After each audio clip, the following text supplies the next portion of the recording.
gloria y toda honra al Rey. ¿Eso cómo se hace? ¿Cómo se hace? ¿Solo con palabras? Pero hay que hacerlo con acción de gracias. Ahora le vamos a decir al Señor cuánto le amamos. Vamos a leer en Lucas, el Evangelio de Lucas, capítulo 6, versículo 38. Este es un tiempo que a mí siempre me gusta mucho. Vosotros ya lo sabéis. Me gusta mucho este tiempo, en cada culto que le damos a Dios, porque es el momento que nosotros le damos a Él. Él siempre nos da todo, ¿verdad? La semana Él nos da todo lo que necesitamos y mucho más. Todo proviene de Él. Pero ahora nosotros podemos darle a Él. Y mira lo que dice Lucas 6, 38. Dad y se os dará.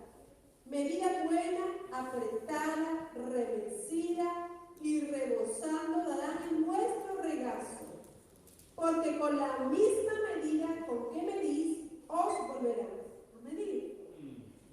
Y esto quiere decir que a la hora de dar, cuando se habla aquí de revestida, una medida buena revestida, apretada, yo recordaba cuando mi mamá hacía el café en las cafeteras más antiguas, no como la medita y la esta de chiquitita de cápsula, no, más antiguamente, ¿no?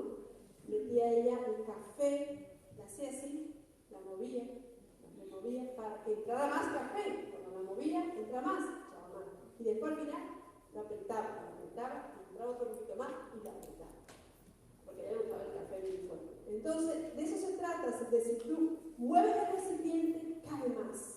Aprieta y cabe más. Dice, cuando tú das con esa medida, bien apretada, bien revestida, es la que se te va a devolver.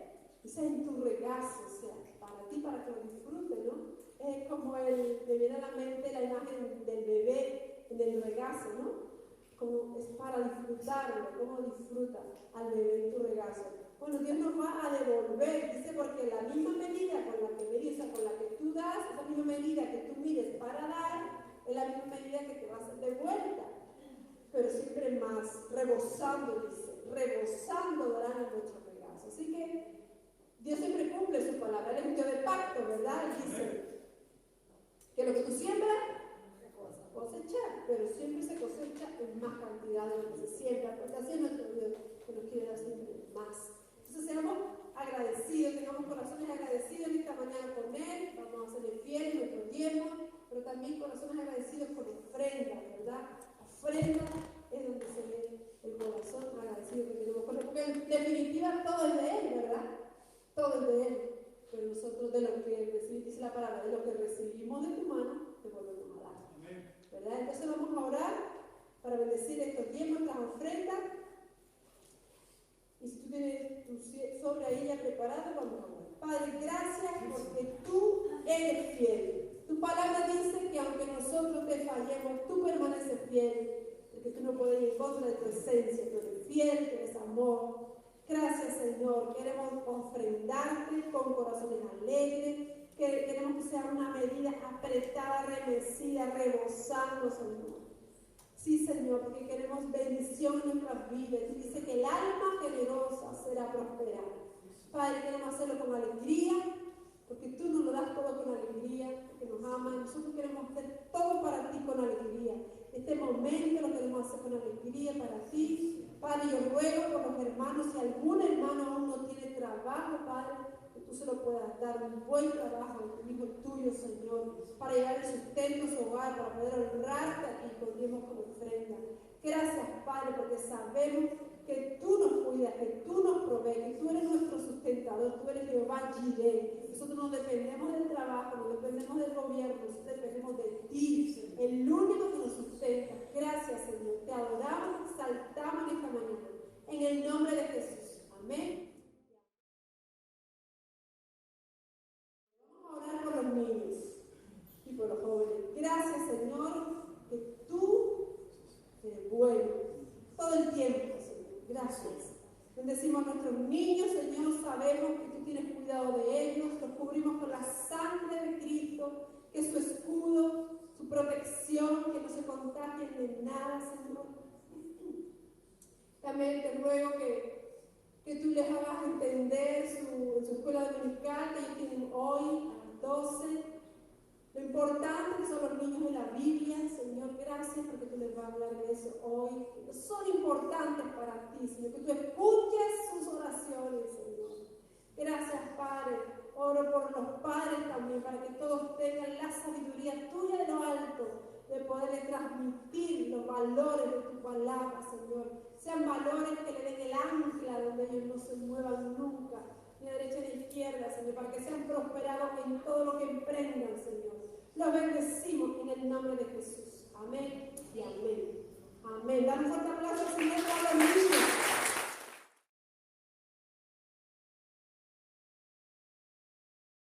Bueno, yo quiero dar las gracias en esta mañana y la bienvenida a todos los que estáis aquí en el día de hoy y también a las personas que nos están escuchando en las redes sociales. Y yo estoy seguro que esta palabra es una palabra que nace del corazón de Dios y que va a bendecir grandemente nuestras vidas. Amén. Y espero que te sientas cómodo y yo te pido por favor que abra tus oídos espirituales.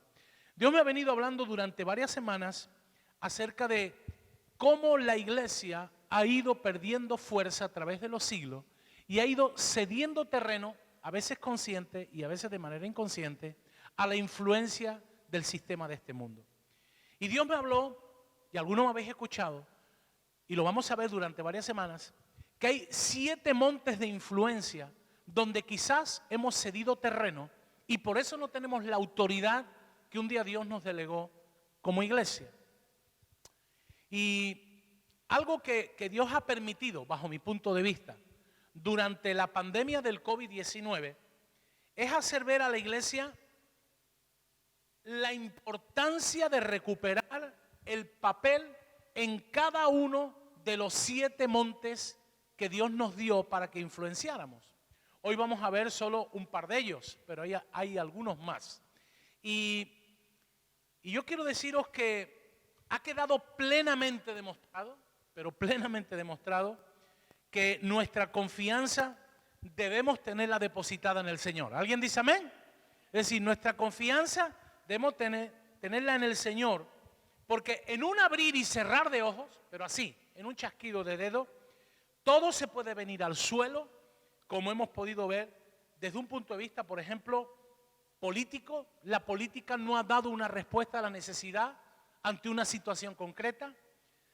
Si la política ha fallado, podemos decir que el sistema sanitario, ni te digo, ¿verdad?, se escapó de las manos.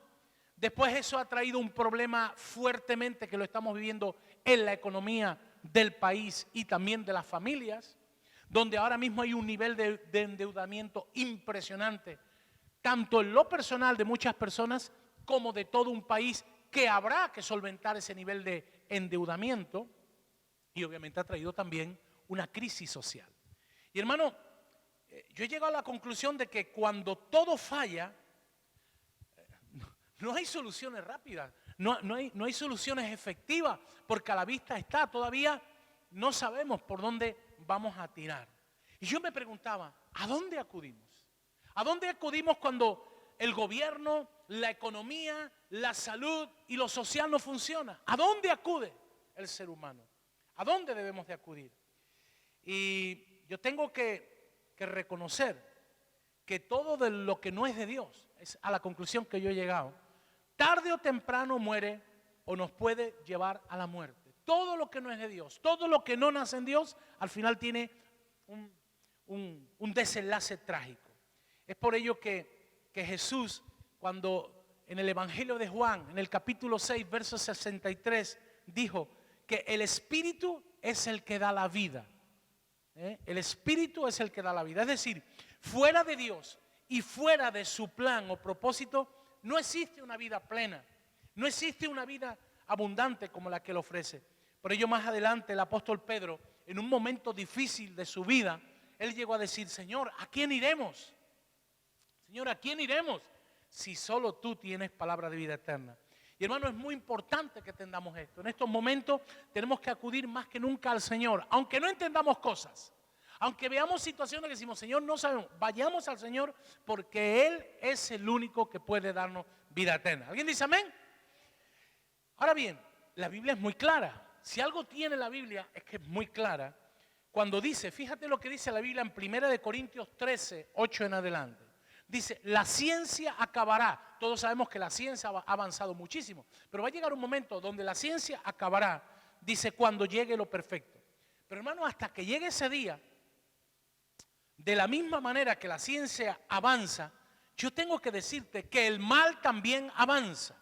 La ciencia supuestamente avanza para bien, para beneficio de la humanidad, pero paralelamente también avanza el mal. ¿Y por qué avanza el mal? El mal avanza para abortar o intentar abortar el plan o diseño de Dios para la humanidad. Recuerda que dice la Biblia en el Génesis que cuando Dios acabó de crear todo, fue bueno en gran manera, ¿cierto o no? ¿Lo dice eso la Biblia? Sin embargo, hubo alguien en el cielo que no estaba satisfecho de lo que Dios había hecho y se rebeló contra el mismo Dios. Y cuando Satanás se rebela contra el mismo Dios, lo que ha querido, quiere y querrá es siempre abortar todo aquello y destruir todo aquello que Dios creó como algo bueno para la raza humana. Y si te fijas bien, todo lo que está tocando el enemigo es algo que Dios creó como bueno y el enemigo va por él. ¿Por qué el enemigo quiere destruir el matrimonio? Porque cuando Dios creó el matrimonio era bueno en gran manera. Porque Dios quiere destruir el diablo quiere destruir a la familia. Por lo mismo, y así cada una de las cosas que Dios creó.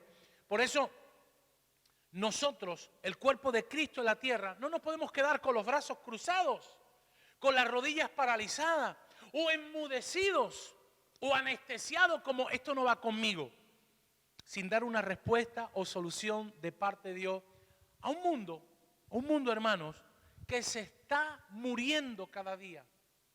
El mundo está muriendo lentamente, sin luz, sin esperanza y casi sin darse cuenta. Y hermano, yo creo que ahí la iglesia se tiene que levantar con voz profética. Tú y yo nos tenemos que levantar para hacer ondear bien grande la bandera de Cristo. La gente hoy día se levanta para ondear cualquier bandera y a veces hasta de cualquier tontería. Pero la iglesia no puede quedarse callada. La iglesia se tiene que hacer visible. Y tú me dirás, pastor, ¿cómo? Yo quiero darte algunas pautas en el día de hoy. Es cierto que uno de manera individual no puede cambiar el mundo. No podemos cambiar el mundo de manera individual. Pero si asumimos nuestro papel o nuestra función corporativa, y cuando digo iglesia, no pienso en Kairos nada más. Hablo de la iglesia de Cristo a nivel mundial, ¿verdad? Nosotros vamos a ir influenciando poco a poco vidas a través de ellas también los diferentes montes o las diferentes áreas de influencia de nuestra sociedad. Ahora quizás alguien se esté preguntando, ¿cómo, dónde y de qué manera yo puedo ser de influencia? Porque claro, nosotros somos gente normal, corriente, moliente, no somos gente famosa, no somos gente conocida, no. Pero hermano, yo quiero decirte una cosa, Dios no le interesa tanto que tú y yo seamos conocidos, sino que seamos de influencia en el lugar donde Él nos ha colocado. Y ahí sí podemos ser nosotros gente de influencia. Estas interrogantes no solo las hacemos nosotros, estas interrogantes se las han hecho a través de la historia muchos hombres y muchas mujeres. ¿Cómo puedo ser yo de influencia en una sociedad que cada vez se aleja más y más de Dios? Porque quiero decirte, a través de la historia muchos hombres y mujeres deseaban ver un cambio en la sociedad de su tiempo. ¿Tú qué te crees? ¿Que Lutero estaba conforme con la sociedad de su tiempo? Pues no. ¿Cómo Martin Luther King veía el racismo que había en un país que hablaba de libertades? Hermano, y así podríamos mencionar muchísimas más personas. ¿Por qué? Porque todos queremos ver un cambio en la sociedad de nuestro tiempo para que tanto la vida de nuestros amigos o la vida de nuestros familiares se alineen con el plan eterno de Dios. ¿Amén o no? Ahora, quizás no lleguemos a ser famosos. Yo quiero decirte una cosa, o conocidos por las masas. Vivimos una sociedad donde la gente quiere ser conocida por las masas. Hay un furor de poder, de importancia, de protagonismo. Y yo creo que la iglesia lo que tiene que darle es el protagonismo a Jesucristo. Amén. Pero yo quiero decirte una cosa. Quizás no lleguemos a ser ni famosos, ni conocidos, ni nada. Pero podemos estar seguros que nuestros nombres van a ser bien conocidos y bien reconocidos tanto en el reino de los cielos, porque el Señor lo sabe, y también en el infierno, porque hemos sido peor que un dolor de muelas para el mismo diablo. Yo te digo, yo no sé si has tenido alguna vez un dolor de muela, pero un dolor de muela es fatídico. Pues hermano, tú tienes que ser un dolor de muelas para el mismo diablo. Cada vez que tú te muevas, el diablo digo, ay, ay, ay, ¿dónde va a meterse este? ¿Y qué problema me va a dar este? Amén. Hermano, no tengamos ninguna duda además, que todo el trabajo que se hace en el Señor nunca es en vano. Lo que tú hagas para el Señor, aunque aparentemente ahora no da fruto, en el proceso del tiempo, eso dará fruto a 30, a 60 y a 100 por uno. Amén. Ahora bien, ¿cómo podemos ser de influencia y bendición en esos montes de la sociedad que tanto lo necesitan? ¿Y por qué digo esto? Hermano, lo digo porque personalmente creo que tanto el mundo, nuestra sociedad, como la iglesia, que es el cuerpo de Cristo en la tierra, yo creo que se necesita una reforma. Di conmigo una reforma. Reforma. Cuando una casa está vieja, para que sea más habitable y más agradable vivir, ¿qué necesita? Aquí hay unos cuantos que se dedican a la reforma. Pues hermano, cuando quizás la iglesia no está como debería de estar, y no estoy diciendo que se viva en pecado, no, que necesita algo más de Dios, se necesita una reforma, yo diría desde la cabeza a los pies. No se trata de hacer un arreglito, de hacer parchecito, no, una reforma en toda regla. Y quiero deciros algo, eso pasó en tiempos de Elías.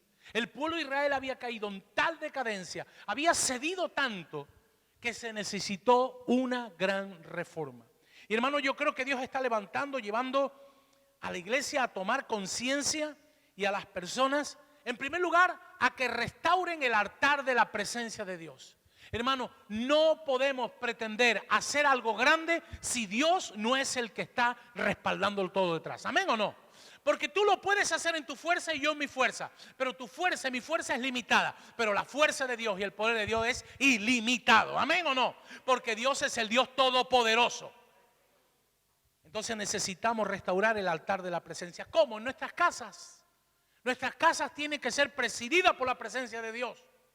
Tenemos que buscar la presencia de Dios, porque donde la presencia de Dios está, no falta de nada. Pero donde no está la presencia de Dios, falta todo. Además, la presencia de Dios nos va a dar las directrices, las indicaciones y las estrategias de cómo llevar a cabo lo que tú tienes que hacer, lo que yo tengo que hacer para ser de influencia en esos montes de los cuales vamos a ver algunos de hoy. Yo creo, hermano, que estamos como pueblo de Dios en un momento históricamente importantísimo. Yo creo que estamos en un momento tremendo, en un impasse, en un tiempo profético, apostólico, poderoso, que yo creo que será el que propicie, si verdaderamente hacemos nuestro trabajo, el gran y último avivamiento antes de que Jesucristo vuelva a la tierra por segunda vez. Porque recuerda que la primera vez Él vino, pero en esa primera vez fue maltratado, golpeado y muerto. Pero esta segunda vez no va a pasar eso.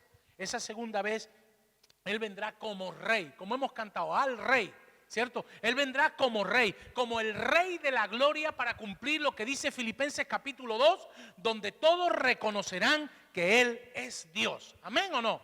Entonces tenemos que hacer nuestra tarea para que cuando Él venga, su poder y gloria se manifieste. El título del mensaje de hoy, que no lo voy a acabar, es recuperando los 7 montes.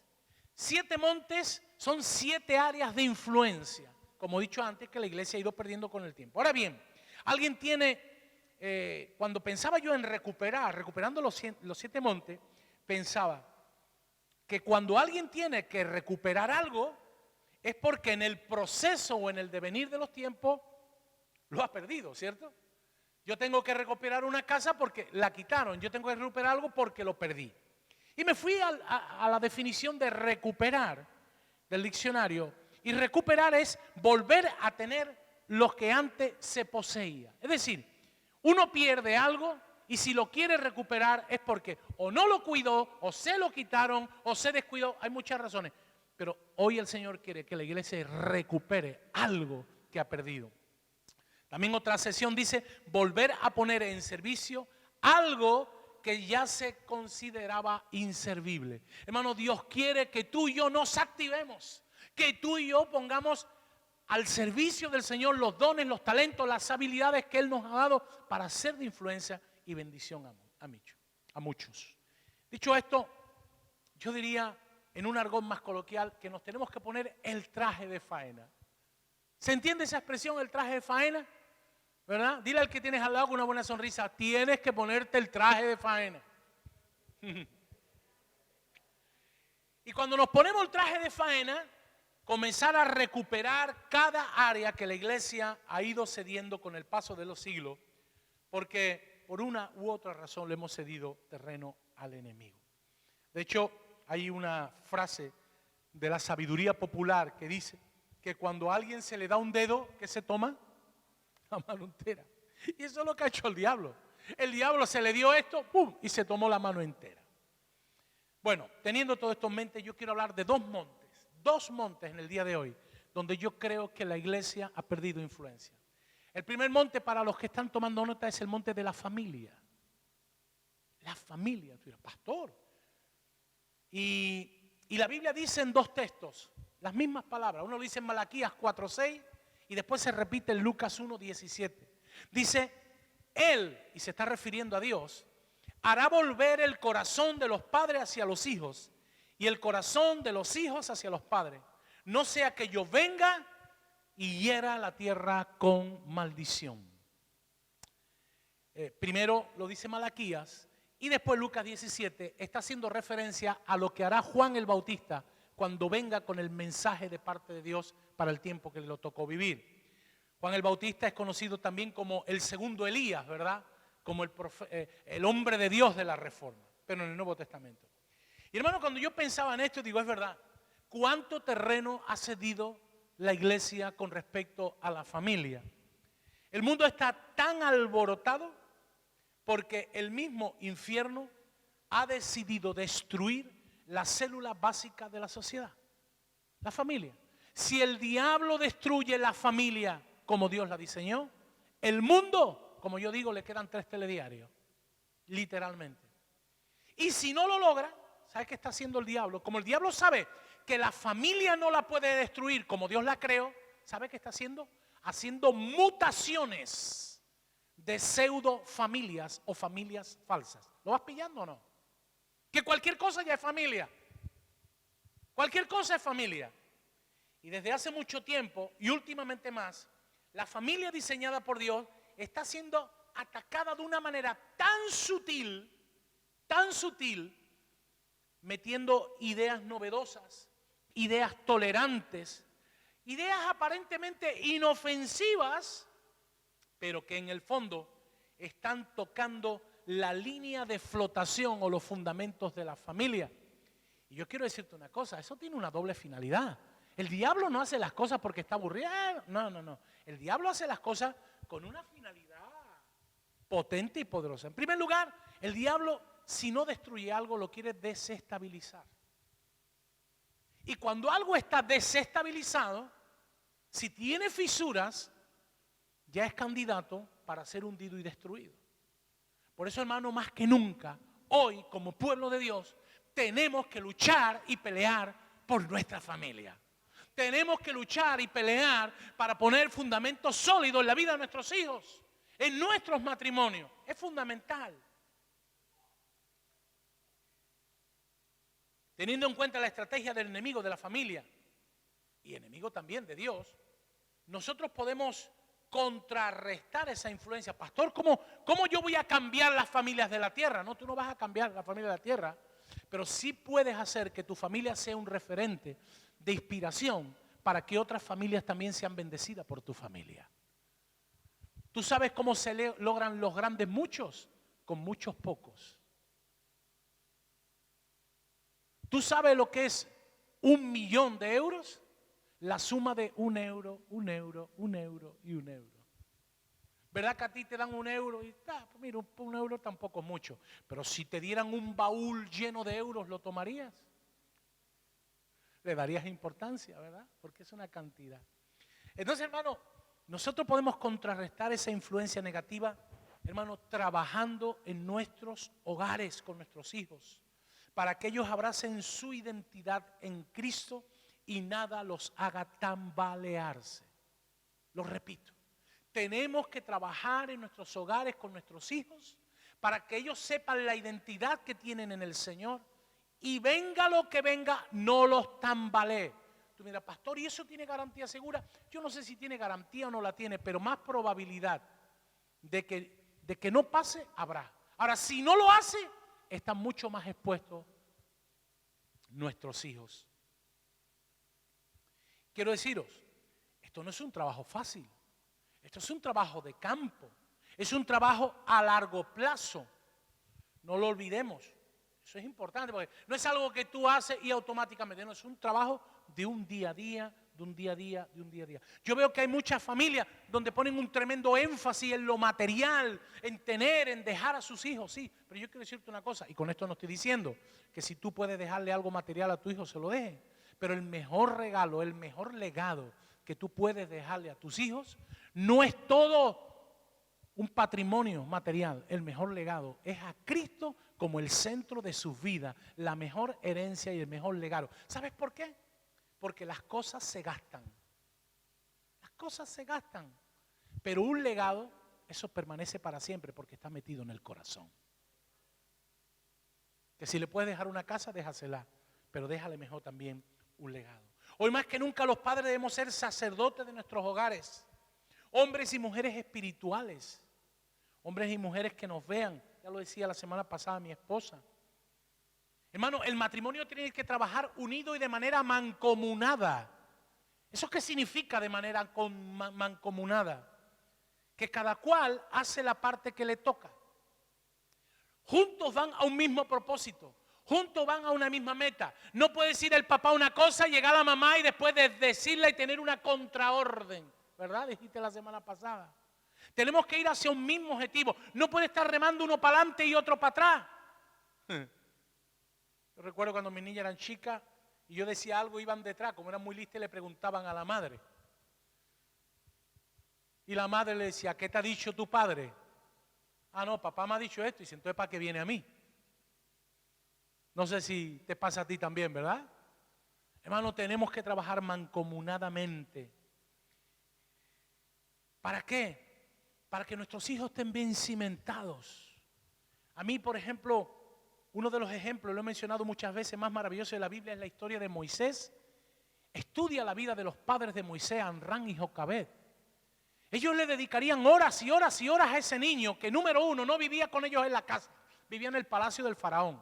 La que decía que era su madre no era su madre porque era la hija del faraón. Lo educó como egipcio, le dio de comer como egipcio, lo vistió como egipcio, lo pintó como egipcio. Pero la genética de Moisés no era egipcia, era hebrea. ¿Por qué? Porque hubo un padre y una madre que hicieron un trabajo de campo y le dijeron, aunque tú te vistas como te vistas, tú eres un hebreo. Y hermano, nuestros hijos no son de este mundo. Por eso la sociedad está como está y está atacando tanto a nuestros hijos.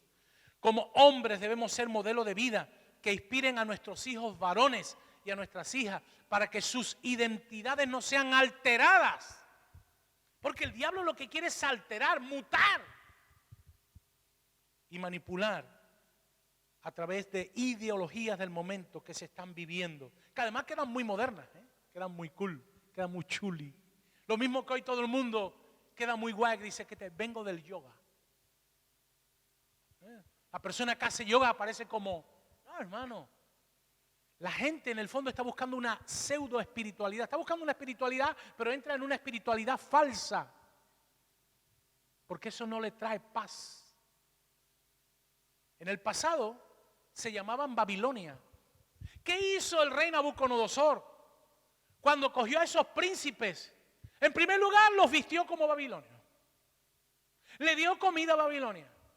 Los instruyó en la cultura caldea. Sin embargo, Daniel, Belsasar, Sadrach, Mesach y Abednego tenían una genética y estaban marcados y estaban señalados, porque aunque eran príncipes, eran hebreos. Y todos sabemos la historia de Daniel y sus amigos. También fue Egipto, otra cultura que quiso influenciar a Moisés. Después vino Grecia, después vino Roma. En el pasado fueron esos grandes gobiernos que vinieron a influenciar. Hoy día son las ideas. Hoy pueden cambiar los nombres, pero si tenemos claro quiénes somos como personas y como cristianos, estaremos firmes e inquebrantables como la casa fundamentada sobre la roca de Mateo capítulo 7. ¿Alguien dice amén? Padres, toma nota, para los que están tomando nota, esta frase es rompedora. El tiempo dedicado a nuestros hijos no es un tiempo perdido, sino un tiempo invertido en buena tierra. Lo repito, el tiempo dedicado a nuestros hijos no es un tiempo perdido, es un tiempo invertido en buena tierra y a su tiempo va a dar su fruto. Todo lo que es algo perdido nunca se recupera, pero una inversión al final da su fruto y la da con rédito o intereses. ¿Amén o no? Dice la palabra que instruyamos al niño en el camino del Señor y cuando sea grande no se apartará de él. ¿Por qué? Porque le vendrá a memoria aquello que papá o mamá le enseñó. Y yo te lo digo por experiencia propia. Todo aquello que mi madre me enseñó, que muchas veces yo me enojaba con ella, fue algo que fue calando en mi vida. Hermanos, amigos, no podemos tener a nuestros hijos en una burbuja, como algunos piensan, para que no se contaminen, no, del mundo, pero sí podemos sembrar en ellos principios bíblicos de vida, que bajo mi punto de vista serán el antídoto de Dios, que los haga inmune a cualquier corriente del mundo que los quiera sacar del diseño de Dios. Amén. Entonces, hermano, dedícale tiempo. No sé cómo lo harás, no sé cómo te planificarás, no sé cómo, pero si tú le dedicas tiempo, al final eso va a traer paz y bendición a tu vida. Y el segundo monte que quiero tratar en el día de hoy es la iglesia o la fe. Es decir, otro de los montes que ha cedido terreno al mundo y su influencia tiene que ver mucho con la fe. Hoy se habla mucho de espiritualidad, pero espiritualidad no es fe en Jesucristo. La gente está buscando la espiritualidad, el bien, la paz interior. Eso queda tan cool, tan chuli, ¿verdad? Y yo quiero deciros que la iglesia está siendo también atacada sin piedad por el mismo infierno. Él quiere destruir la fe en Jesucristo. Fíjate bien que otro tipo de espiritualidad no son atacadas. La fe que está atacada es la fe en Jesucristo. ¿Sabe por qué? Porque el diablo sabe perfectamente que el resto de corrientes no le afectan ni transforma vida. El único que puede transformar y cambiar una vida se llama Jesús de Nazaret. Ese es el único que cambia una vida. Todas estas corrientes, todo este orientalismo, que yo respeto. Otra cosa es que lo acepte o no lo acepte. Yo me mojo.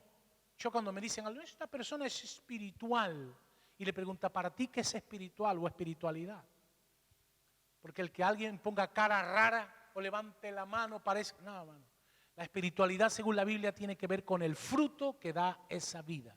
No dice por su espiritualidad lo conoceréis, porque dice por su fruto. Así como un buen árbol da buenos frutos y un mal árbol no da frutos o los da malos, alguien que dice que tiene un encuentro con el Señor, tiene que haber una evidencia de frutos en su vida. Amén. Dile con cariño al de al lado, ¿cómo andas de fruto, compañero? Al diablo no le importa que se tenga fe en otra cosa, pero sí está muy interesado que la gente no tenga fe en Jesucristo, porque Cristo cambia y transforma vida. Amén. Hermano, la iglesia no es o no tiene que ver nada con una institución, No somos una institución. La iglesia es un organismo vivo. ¿Amén o no? Porque los que estamos, por lo menos yo estoy vivo y coleando. La iglesia no tiene que ver nada con un edificio, aunque tenemos un edificio, un lugar. Nosotros somos la suma de personas convocadas por Dios con el propósito de darle gloria y honra y bendecir a las naciones con el evangelio y la buena noticia de salvación. Eso es la iglesia. Y si no lo hacemos, algo no estamos haciendo bien.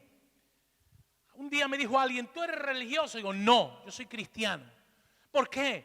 Porque la religión Es el esfuerzo del hombre por agradar a Dios. Y yo no puedo hacer absolutamente nada y humanamente nada que agrade a Dios. Porque todas mis obras, dice la Biblia, son como trapo de inmundicia.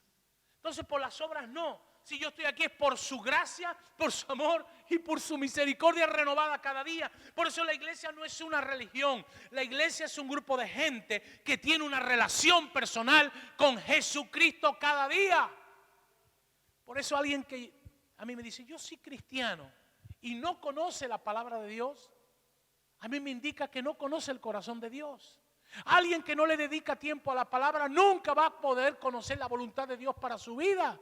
Porque esa es la herramienta, ese es el testamento, ese es el legado que Dios ha dejado para que conozcamos su corazón. En una ocasión alguien leyó uno de mis libros y me dijo, me conocía. Me dice, cada vez que leía alguno de los párrafos, parecía que te estaba escuchando. ¿Y sabes por qué me decía eso? Porque me conocía. Cuando tú lees la palabra, conoce cada mes el corazón de Dios. Y Dios desea que todos los seres humanos tengan una relación personal con Jesucristo para que les cambie y transforme su vida para bien.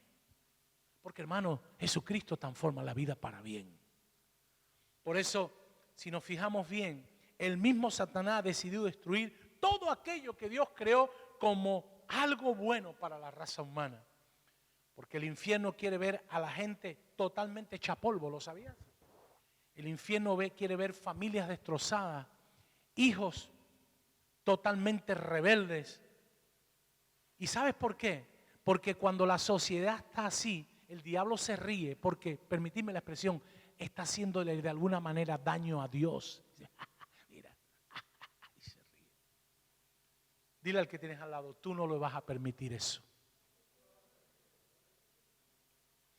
Mira, alguno me puede decir, apóstol, pastor, si nosotros en nuestro continente no estamos siendo perseguidos, es cierto. Nosotros no estamos experimentando persecución como en el pasado. Hay lugares del mundo donde muchos hermanos nuestros están muriendo como mártires por causa del evangelio. De hecho, existe la iglesia perseguida. No obstante, en esta sociedad occidental estamos experimentando un tipo de persecución diferente. Es una persecución moderna. Este tipo de persecución es por medio de las ideologías. Tú en un grupo, di que eres cristiano. Sin miedo, arriésgate. Prepárate primero para que te crucifiquen, porque mucha gente, como ha tenido una mala experiencia con la iglesia institucionalizada, todo lo que le suene a clericalismo le hace poner las orejas tiesas y automáticamente va por ti al cuello. Por eso tenemos que pedirle a Dios mucha sabiduría para cómo poder hablar de Cristo. Y eso solo se logra cuando tú te metes con Dios en su presencia y cuando tú conoces su palabra. A todo el mundo que yo le comparto de Jesús me dice, nunca me hablaron de Jesús de la manera que tú me hablas y nunca me han hablado de la Biblia de la manera que tú me hablas. Pero yo un día le dije a Dios, Dios, dame sabiduría para hablar de tu palabra sin estar bombardeando a nadie con versículos bíblicos. Dame la sabiduría para hablar de los principios y que la persona tome conciencia de una necesidad de Dios. Y hay personas que han comenzado a leer la Biblia a raíz de una conversación. ¿A dónde te quiero llegar con todo esto? Estamos siendo bombardeados por ideologías que si no las aceptamos somos intolerantes. Pero yo pregunto, ¿y cuando a mí no me aceptan, cómo es el otro? También intolerante, ¿no? Pero eso le llaman la ley del embudo, ¿no? Esas ideologías nos quieren inculcar lo que tenemos que hacer, creer y aceptar como correcto según su sistema de creencia. Ojo, un sistema de creencia laico, secular y ateo. Fíjate qué fuerte. Es decir, donde Dios está descartado del menú. Y esto sin importar las convicciones espirituales que uno tenga, las convicciones éticas que uno tenga y las condiciones morales que uno tenga. ¿Por qué? Porque vivimos en un mundo donde está pasando lo mismo que pasó en el último versículo y el último capítulo del libro de los Jueces. Dice que el pueblo había caído en decadencia porque había entrado una total anarquía, porque cada cual hacía lo que bien le parecía. En cristianos del siglo XXI, cada cual hacía lo que le daba la real gana. Y ahora mi pregunta es, ¿no está viviendo la sociedad así hoy? La gente hace lo que le da la gana y dice, mientras a mí no me afecte, el otro que haga. Eso se llama egoísmo. Y esa fue la raíz que tuvo el ser humano desde el Edén. Por eso tenemos que hacer actos de humillación, de pedir perdón, incluso del lavamiento de pies, como un acto de que nosotros no somos nada si no tenemos la asistencia de Dios. ¿Amén o no? La Biblia nos alerta de que estos tiempos iban a ser difíciles. El rey sabio Salomón llegó a decir algo tremendo en Proverbios 29:2. Y voy avanzando para ir cerrando. Dice, y uso la Nueva Traducción Viviente, cuando los justos gobiernan, el pueblo se alegra. Pero cuando los perversos están en el poder, el pueblo gime. Otras versiones dice, sufre. Y hermano, digo, tremendo. ¿Cuánto perverso hay en el poder? Porque el pueblo lo está pasando muy mal. ¿Y sabe qué pasa? No hay soluciones. Solo hay atajos. Y normalmente en los atajos uno se pega algún que otro golpe. Esta sociedad, aunque ella no sea consciente, está gimiendo, hermanos.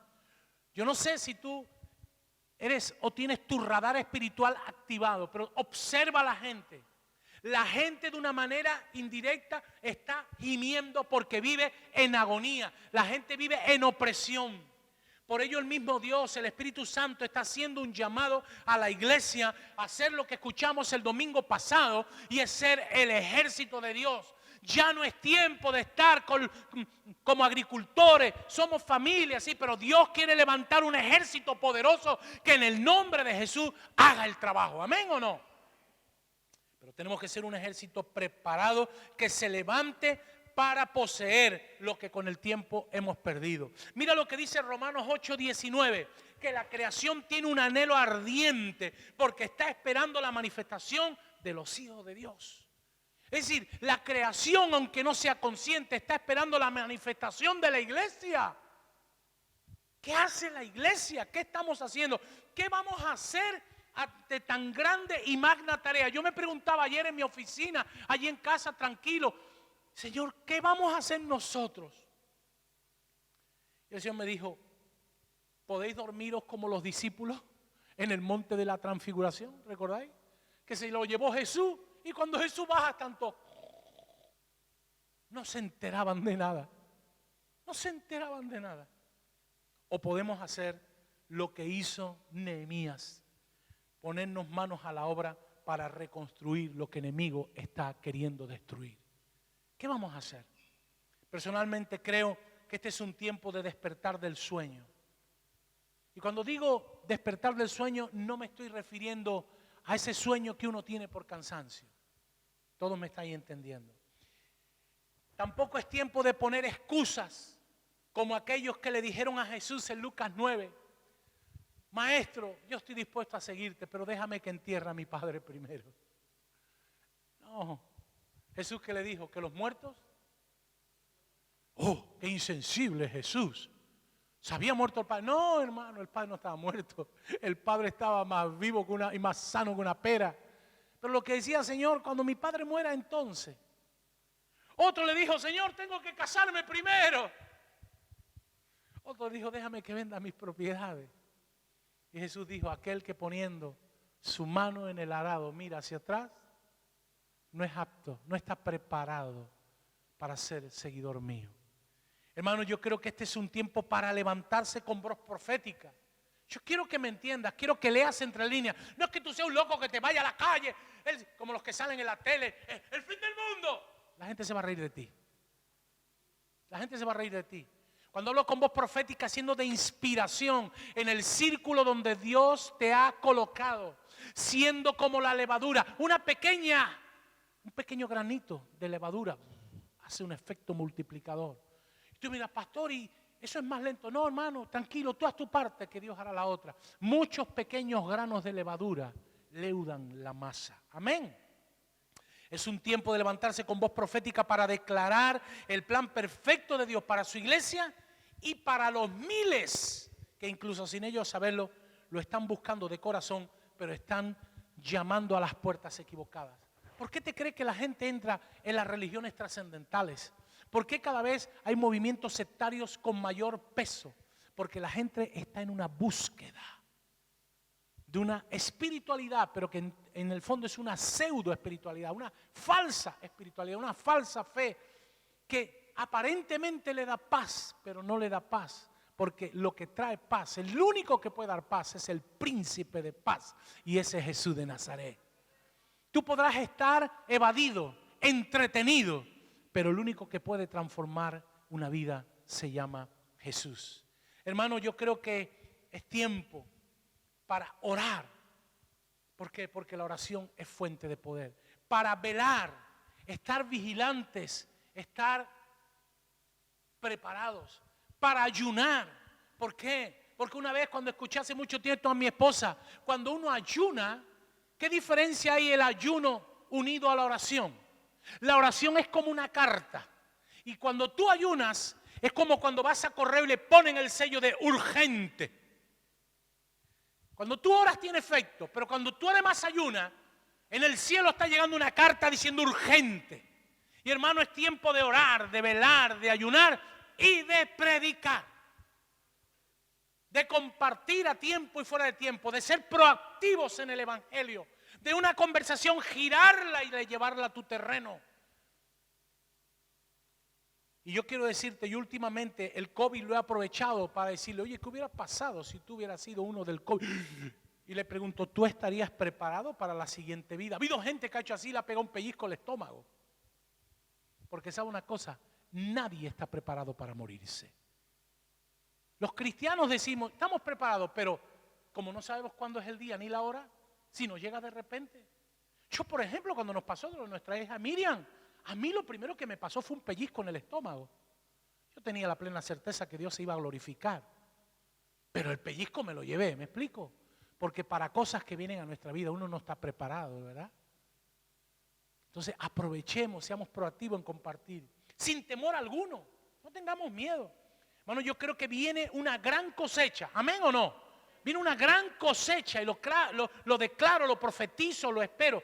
Pero para aquellos que siembren la semilla, si tú no siembras la semilla no hay cosecha. Porque Dios dice que Él da semilla al que la va a cosechar. Y le va a dar pan al que se lo va a comer. Tú imagínate recibir una comida que después no te la va a comer. No la vas a valorar. Pero sobre todo, yo creo que este es un tiempo para estar unidos. Y con esto acabo. Más que nunca. Es decir, que la oración de Jesús de Juan 17 sea una realidad. Para que esa oración tome más fuerza que nunca. Para que el mundo vea que de verdad la iglesia de Cristo se ama a pesar de sus diferencias. Por ejemplo, si tú conocieras a mi hermana, verías que mi hermana es totalmente distinta a mí en muchísimas facetas. Pero yo quiero y amo a mi hermana. ¿Sabes por qué? Porque es mi hermana. ¿Que yo haría las cosas distintas a mi hermana? Por supuesto, como tú lo harás distinto a tu hermano. Pero ¿verdad que tú amas a tu hermano biológico? ¿Es diferente a ti? Sí. ¿Hace las cosas diferentes que tú? Pues sí. Pero lo sigues amando porque es hijo de un mismo padre y de una misma madre. Y hermano, eso va a ser, cuando la gente vea que la iglesia verdaderamente se ama, eso les va a impulsar a tener un encuentro personal con Jesucristo. ¿Alguien dice amén? Por eso, hermano, tú tienes que a partir de hoy hemos visto 2 para que queden claros. La semana que viene vamos a ver, son 7 montes de influencia, 7. Eso fue algo que Dios me dio. El tercero será la economía. Dios está queriendo levantar empresarios del reino, donde su socio prioritario sea Jesucristo. ¿Cómo hemos perdido el monte de la educación? Las escuelas nos están queriendo ya imponer cosas que no creemos y quieren quitar la enseñanza cristiana. En el gobierno, muchas veces la iglesia ha dicho tiene que haber una separación entre iglesia y Estado y eso ha hecho que no tengamos autoridad para gobernar cuando Dios tiene que levantar políticos con un corazón puro, gente íntegra, gente que dicte leyes correctas y temerosas de Dios. Hoy día las leyes dan miedo. Las leyes parece que apoyan al malvado. Menos mal que al muchacho que le habían ocupado la casa en Sevilla, en Gines, ¿verdad? La presión vecinal, ¿la habéis visto en la televisión? Unos ocupas se metieron en su casa en la pandemia y no pudo estar en su casa y tuvo que alquilar una vivienda. Y las leyes no podían echar a los ocupas. Qué vergüenza, ¿no? ¿Por qué? Porque las leyes están hechas por gente que tiene corazones muy lejos de Dios. Menos mal que los vecinos presionaron la vecindad y al final obligaron casi a la gente a salir. Hermano, yo creo que si eso, la unión hace la fuerza, fíjate, la unión hace la fuerza. Cuando el pueblo de Dios se una, grandes cosas vienen de parte de Dios para nuestras vidas. Amén. Grandes cosas de Dios vienen para España. Grandes cosas de Dios. ¿Y sabe lo que tiene que hacer la iglesia? Como dice esta canción, levantarse. Dile al que tiene al lado, levántate, díselo, levántate. Pero además levántate físicamente también, levántate.